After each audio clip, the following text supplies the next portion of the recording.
We are partnering with the financial technology and their partners, the Bank of England, people in the UK government, speaking with the Federal Reserve. With the parties that we've now aboard, we can play a part in raising that regulation and how it should look. Now, we've got complete exclusivity on this technology. It is more secure, it is more scalable, it is faster, and it is more economical than anything coming on the market.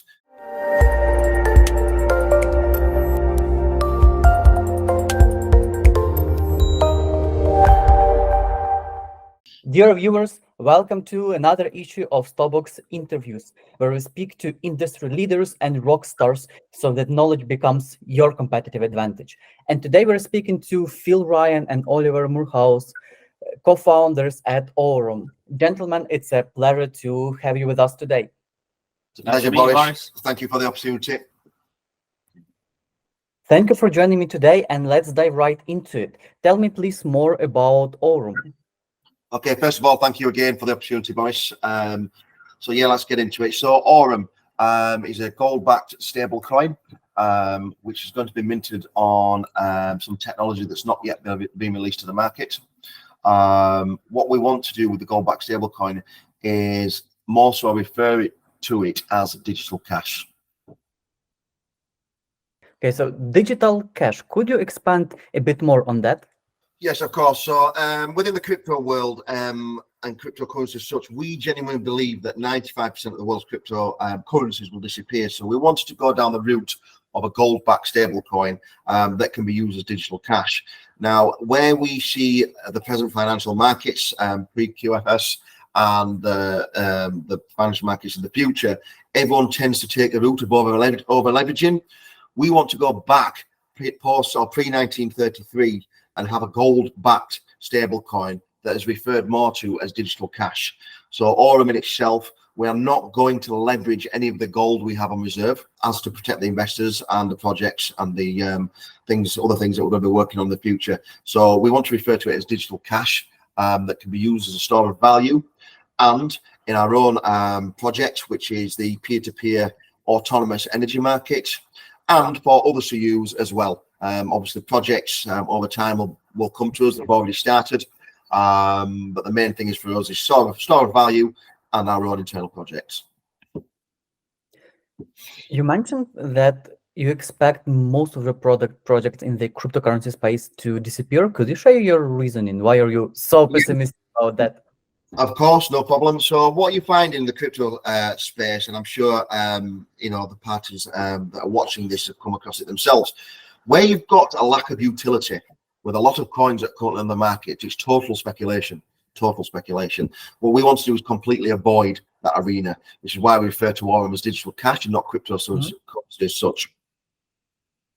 I wonder whether on this space you would compete with CBDCs. Obviously not in terms of having somebody as a government to back you, but at least in terms of competing in the same space, it being Aurum against traditional fiat currencies. I think what people have got to be aware of here, and it's only something that we've learned recently, is the banks, even though they are marketing CBDCs, the banks actually do not want CBDCs because it takes control away from them and puts it into the government's hands, which is something that people do not want. So with that in mind, CBDCs, there is speculation again that it can be controllable. It will disappear if you don't spend it a certain amount of time. There's rumours on the market that no one will be allowed to keep more than the equivalent of £20,000 worth of CBDCs, which is not good for anybody. It's not good for financial inclusion. It's not good for the people that are unbanked. It doesn't help society in general. What it does is create a total control over everybody, which I think we can safely say, and we all agree, nobody wants that. So our view with Aurum is all about financial inclusion, banking the unbanked, and allowing people to create wealth for themselves. It's funny. In crypto space, we tend to be very skeptical about private banks and private bank money creation. But when we compare a multitude of banks who compete with each other to everything being at one bank, that is central bank, then we see that the current system isn't the worst of what we potentially can have. And speaking about Aurum, how do you see yourself being better, or where you see your specific use cases compared to traditional fiat currencies? Okay, fine, no problem. So let's just talk about our flagship project that involves Aurum to start with. So one of the main problems with financial inclusion with society these days is the ever-increasing cost of utility, namely electric on this occasion that we'll talk about. So our flagship project is a peer-to-peer autonomous energy market. So in the UK, we can specifically talk about most residential properties are now being fitted with smart meters. It's now moving into commercial. Where you've got smart meters connected into a property, that can then be connected to the Internet of Things, which can be connected to blockchain or hash chain or other technology in our case that go beyond that. Now, any property that's got a renewable energy element, there's always an overproduction. This overproduction is then put back into the grid via the utility companies.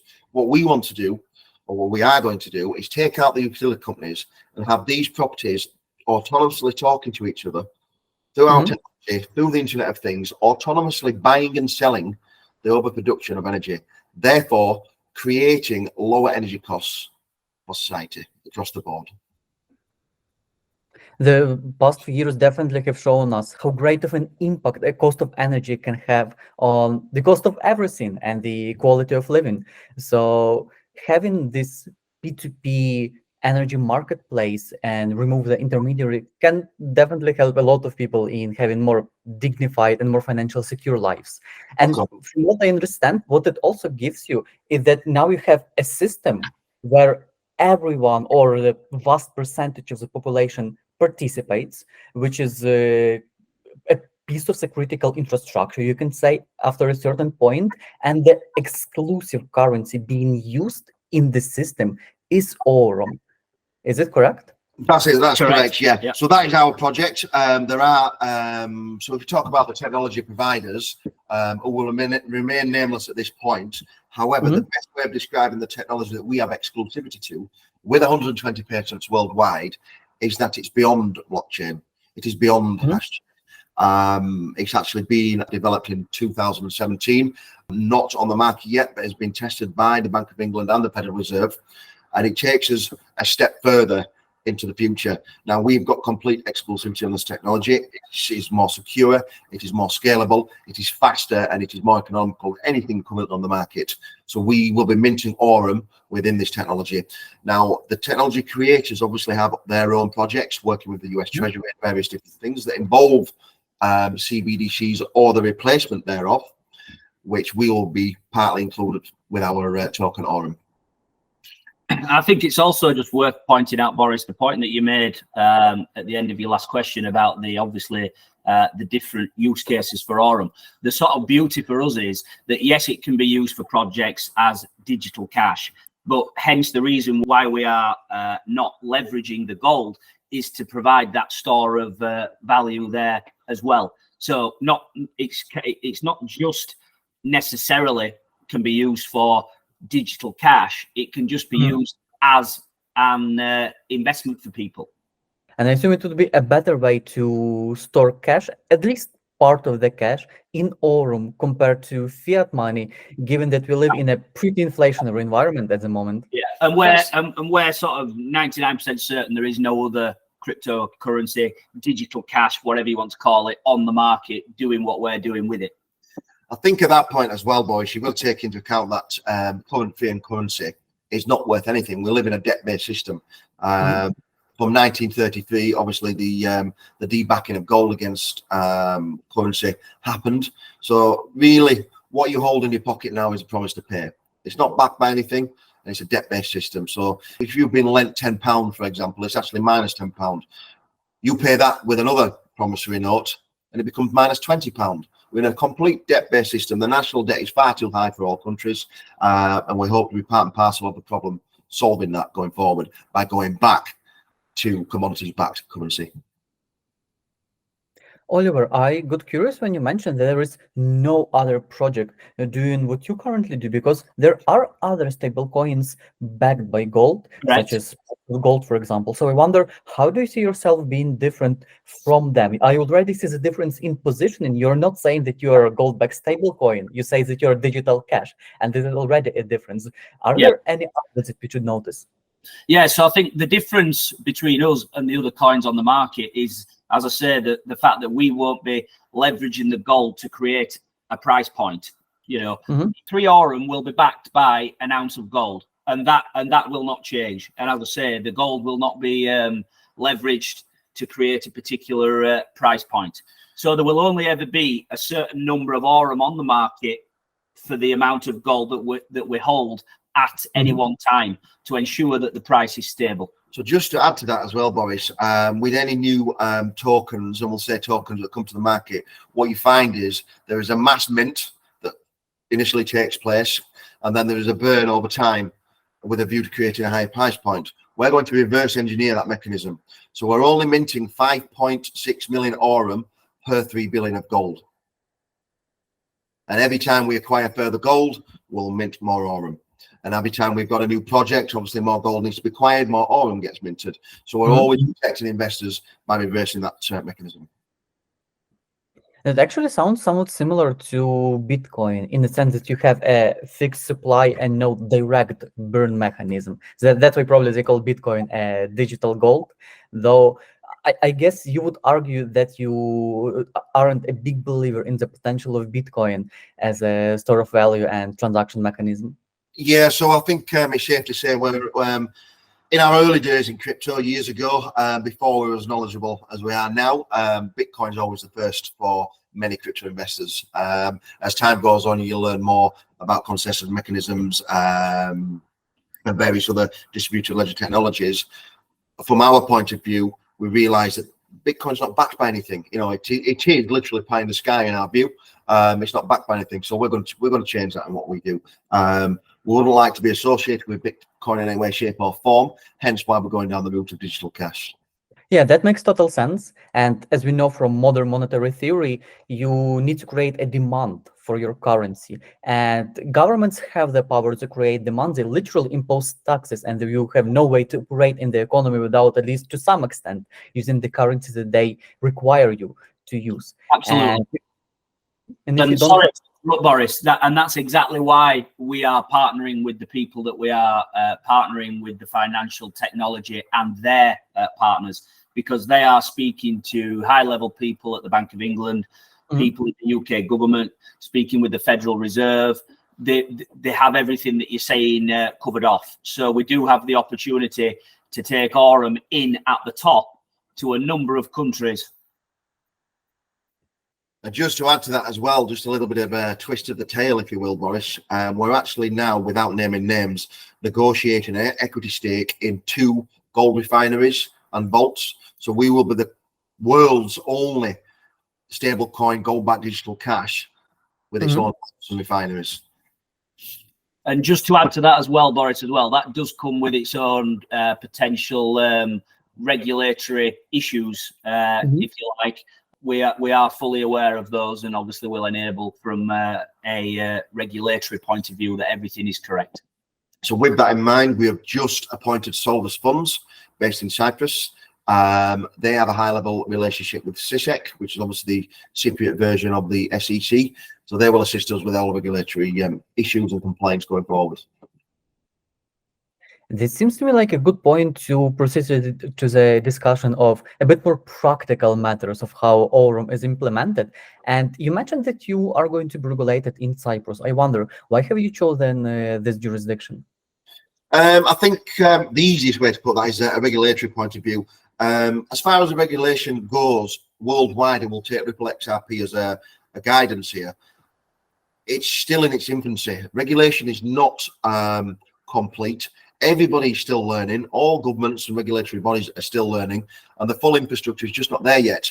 I think with Cyprus, we can play a part with the parties that we've now aboard. We can play a part in raising that regulation and how it should look, which is why we've chosen Cyprus. It's easier to get through the door there than it is in the US. Absolutely, and we are also big on regulation as well, Boris, because we want investors, companies, corporations that will potentially be using Aurum to be safe in the knowledge that we have done everything we can from a regulatory point of view.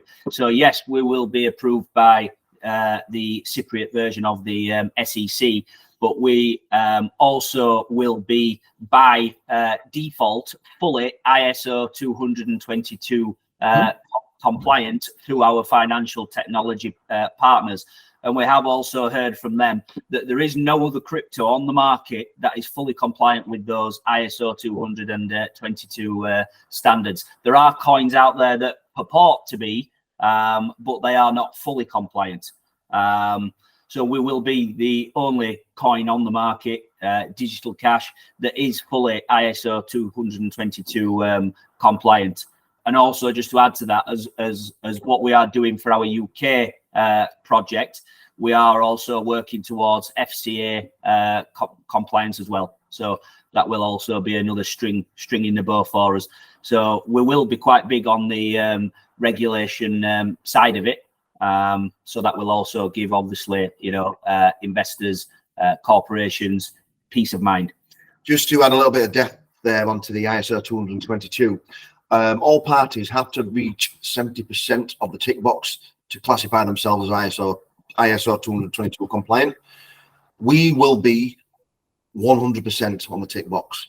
Currently, Ripple XRP are only 70. So just give you an insight there. This is fascinating and also very heartwarming to see your high commitment to compliance and security, because I so often, unfortunately, see issues just cutting the corners. Some potential clients come to me and say, hey, we want to raise billions of dollars, but with no regulation. And I'm like, are you serious? Why anybody is going to give you the billions of dollars if no one gave you that stamp of approval? So, but I believe this is a sign of a deeper problem of us not recognizing the opportunity. And you mentioned very well to participate in the development of regulation to be more friendly and conducive to the industry. And democratization that we see in Web3 is also democratization on the level of countries, because previously you would have to go to only to a few major established economies such as the US, UK, etc. And because of their size, they had fewer incentive to collaborate with industry participants, especially with small ones, and could just impose any rules they wanted by the elite. But now when you can go to any country, you can go to Cyprus, to Dubai, to Marshall Islands, etc. Now you can get in a much more intimate discussion with regulators and shape how regulation is happening, and also bring more capital to those countries, thus creating a more equal society on the level of nations. So it's seeing you being a pioneer in the trend is makes me proud to work with you as a client and as a partner. Yeah, I think we want to change the landscape with it, Boris, because obviously one of the big issues in the crypto space again is just the lack of confidence. If people saw that it was backed by a government, it was compliant with FCA, compliant with the ISO standards, people would have much more confidence in it. And it's as simple as that. So, by having that confidence, then obviously leads to a demand. And it's as simple as that. Yeah, I think we've got to remember as well, Boris, across the number of people across the world, we've probably only got 20% of people that are involved in this space right now. 80% still see it as a Ponzi scheme, a sham, and we're hoping to change that with the gold backing, non-leverage. It would be good to see. Unfortunately, I sometimes exist in this information bubble where I believe everybody is pro-crypto, and then I exit to the street and see that the attitude is still much more negative than it initially seems. So yeah, this degree of regulation and compliance is necessary to reach the broad market. And it's probably especially important for achieving your social purpose. If you want for a more democratic economy that is less controlled by government, you don't want only crypto folks to use Aurum. You want everybody. You want it to be available to everyone. Yeah, absolutely correct. And what we never wanted to rely on as well is retail monies in order to get the usage of the coin, because that's just pure speculation, which is no good. So the projects that we are working on internally, hence the peer-to-peer energy platform, you're looking at institutional level monies in and out the project. So that's what we wanted to go down the lines. That's what we've set up to start with. Now, the actual starting of the whole project was all about financial inclusion and social impact. We believe if you're starting a business or a project purely to make money, you're going to fail within 12 months. Our project is all about financial inclusion and social impact. Even to the point, once Aurum is fully operational and live with the peer-to-peer energy platform, we want to create opportunities where people don't have to sell their Aurum to be able to get a spendable currency. You know, you'll be able to borrow against your own Aurum. You'll be able to offer out micro loans. You'll be able to get coupons on different things that you're doing going forward. So, you know, this environment will change over time. There'll be things added, things removed. But again, it all falls back to financial inclusion. Absolutely. And how we will do that is through what's called mapped financial academies classes, where we will help people and assist people in how to make the money work for them.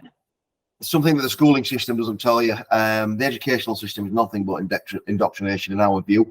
It basically teaches to be a good employer or a good slave to the government. What we want to, as Oliver's alluded to, is create fully funded by us, mapped academies, both physical and digital, where young adults or young budding entrepreneurs and normal people can come or send their children and learn how to financially educate themselves outside of the school indoctrination system. A job's not going to make you wealthy. A 9 to 5 is not going to make you wealthy. You've got to be creative, and school, unfortunately, removes all creativity from children. I wonder, on this point, do you believe that it is possible, provided the right amount of education and the right financial infrastructure, is it possible for everyone to be wealthy, or there will always be some level or even a significant level of inequality? I think the only thing that causes inequality is government legislation. You know, you go back to the schooling system. Any child, for example, that can't sit still for 8 hours per day on a chair learning out of a textbook, these days is branded with ADHD or OCD or whatever other mental illness that can spring on them. But creative people are not designed to sit on chairs for 8 hours.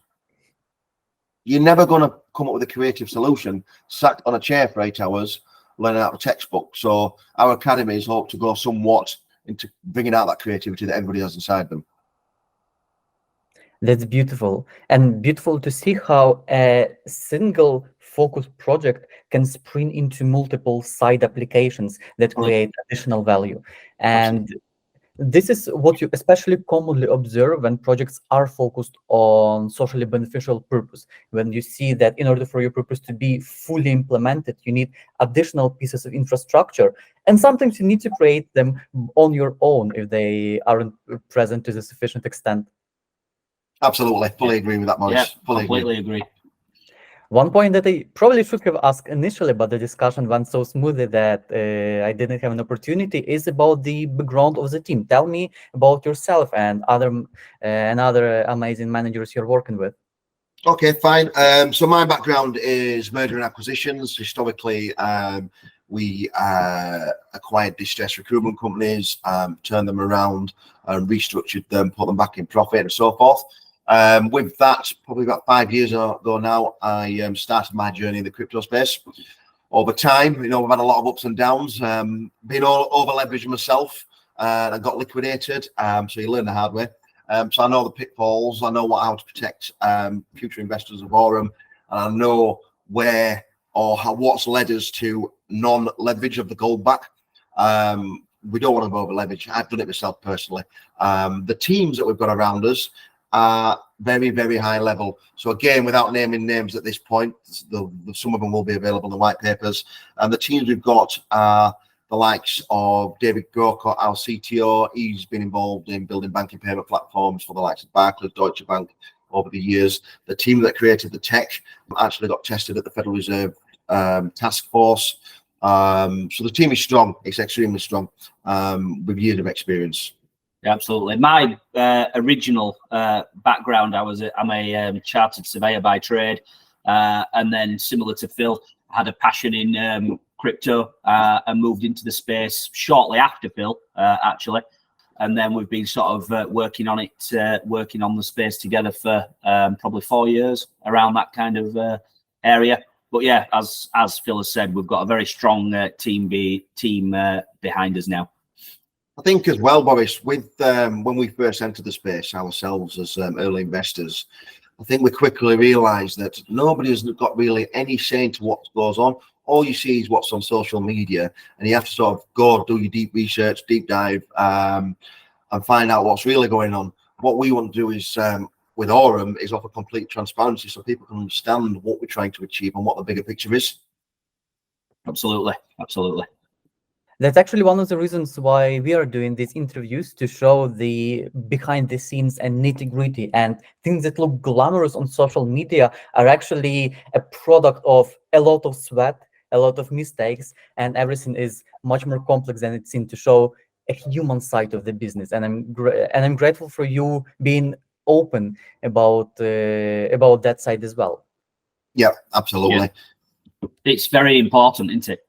There's one thing we never did as well, Boris, with our existing utility token that's on the market. One thing we never did is an ICO. And the reason for that is we never wanted to end up in the same situation as Ripple, for example. A lot of their case was based around the ICO and raising capital up front. So what we did, we brought it to market with our own funds. So we had our own skin in the game. And then did an OTC private sale after that. Now, with the OTC group currently, in about 3 months, we've raised roughly 1.5 million. But what we do quite regularly for any of the investors is we have Q&A sessions with them privately. So anybody wants to offer any ideas or things that they want to put to the table, or we've got questions for us directly, we're happy to facilitate. Many of our viewers are retail investors without possibility to invest in private placement. Is it already possible for them to participate financially in your projects, or when do you expect to launch Aurum and potentially other tokens for the public? Yep, so we're just obviously going through a SAP agreement, simple agreement for future tokens. The reason we've taken that option is it's quicker to get to market. And it gives them direct access to the Aurum token. So we're currently just finalising the white papers, which will be ready very, very shortly. And with that in mind, we're appointing security token advisors out of Miami to assist with the marketing. Stobox, you guys will be assisting us, and we've got, even though we are going to be the world's largest ever STO raise with a soft cap of 10 million, we know from external parties that have already committed that we've already met that soft cap. Yeah, we've got a team of people working very hard behind the scenes with bond operators and other areas. And obviously, there's a lot of people very, very interested in what we're doing. So, yeah, as Phil says, you know, we sort of know we've already met the small cap, which is great. And we're obviously hoping that with your help and obviously STA in Miami, that we'll be able to take it to the next level. I think with that as well, Boris, I think the thing that keeps coming back to us as well is it goes back to the initial starting point, why people like this so much. It's the financial inclusion, social impact part of it. You know, the gold back probably comes third in line, in all fairness, from the feedback that we're receiving. Starting with a soft cap already raised is a very strong position, and I believe it brings even more confidence to further investors. And I believe among viewers in this audience, there are many who would like to get involved in some capacity. If not invest, then maybe use Aurum in future, or just watch your progress. So please let us know, how can people find out more about Aurum and get involved? Okay, fine, no problem. So obviously, same as what we're doing with our existing token, we will be offering Q&A sessions probably every quarter at this stage. You know, SAP investors can come on board, you know, raise questions to us, ask us what, you know, what the project is, and go into detail. They may even offer, well, this might be good, or X, Y, Z might be good. We will review and have a look at. We've currently completely redesigning the website. A lot of the information that was on there is post what we're doing, pre what we're doing now. So there's a lot of changes, a lot of new people, a lot of new technological advances, and what we represent has got to be categorically correct, given that we're now going to be under regulation eyes. Exciting times. Absolutely. Phil, Oliver, thank you so much for attending today's interview. It was a great discussion, which I thoroughly enjoyed. No, thank you very much. Thank you for your time, Boris. Thank you for the opportunity. Okay, and for all viewers, thank you who stayed watching us until the very end. Don't forget to subscribe and watch other videos. We have many other amazing discussions about the most cutting edge and advanced topics in the Web3 space, and see you in our next episode.